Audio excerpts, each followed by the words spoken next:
election commissioners is going to retire in the near future before the ensuing 2024 parliament election.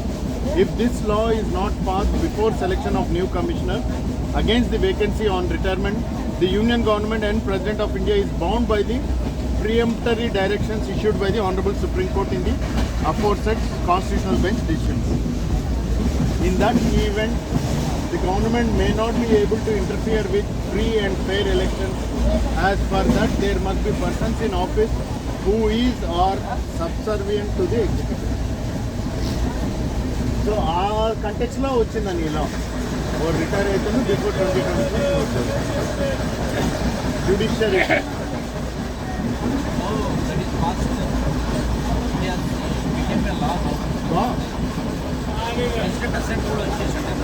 దానికి రాలేదనుకుంటా వచ్చిందా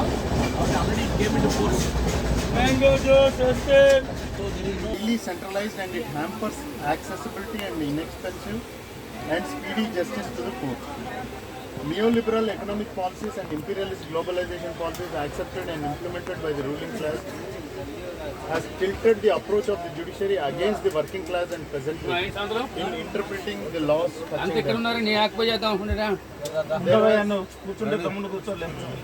There has been violation of independence of judiciary from within and without. The executive has been Sir, this is the context in which the law ministry openly challenged the power of judicial reviews and concept of basic structure evolved and declared by 13-bench constitutional bench decisions in Kesavananda Bharati case. If the basic structure concept is gone, there will not be any limitation to the power of parliament to amend the constitution to an extent. Even to change the constitution to make India a Hindutva Rashtra, non-secular country and abolish parliamentary democracy. It is only because of the principle of basic structure that they could not amend the constitution to change the nature and character of our nation's sovereign, socialist, secular, democratic republic with fundamental rights under Part 3 of the constitution. And sine qua non of our democracy. Independence of judiciary can be ensured only by accountable judiciary is sine qua non of our democracy. Independence of judiciary can be ensured only by making it accountable to the precepts of the constitution. As of now, there is no independent constitutional mechanism in place to ensure independence and accountability of judiciary. The collegium system is proved to be incapable of defending independence and autonomy of judiciary against executive interference or violation from within. The political party combination in office and the government led by RSS make all attempts to change the profile of the judiciary by inducting persons who are against the concept of secularism, parliamentary democracy and federalism enshrined in the constitution.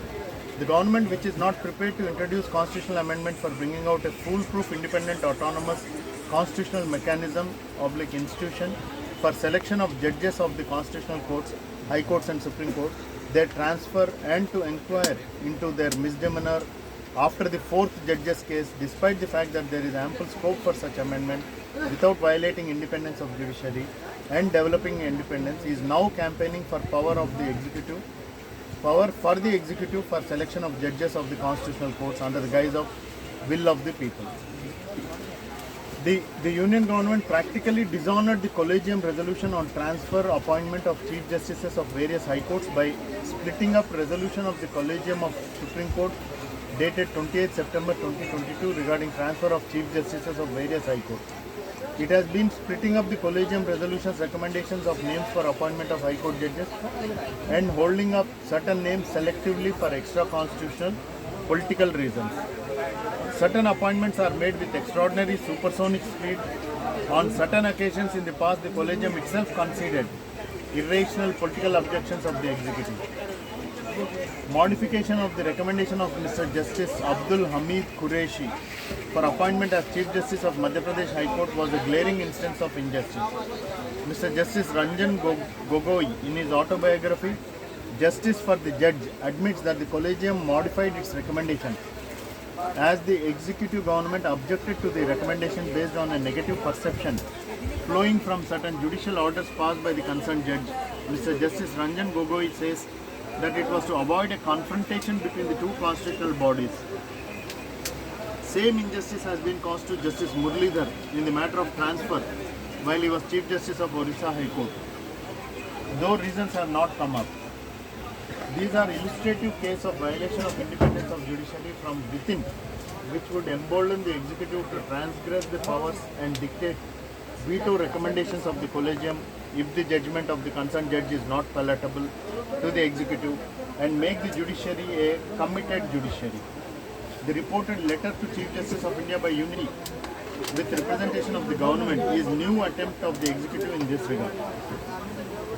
Granting of post-retirement assignments to the judges of the constitutional courts affects independence and accountability of the judges and judiciary. Nomination of Justice Ranjan Gogoi, former Chief Justice of India, as Rajya Sabha member immediately after his retirement, and appointment of Justice Abdul Nazir, former Judge of Supreme Court, as Governor of Andhra Pradesh immediately after his retirement from the Supreme Court are glaring illustrative cases of such action by the executive. Syndrome of uncle judges is also another phenomenon of the judiciary. ఏంది అంటే judiciary మనకి important అనుకో. Selection and appointment of judges, national judicial commission.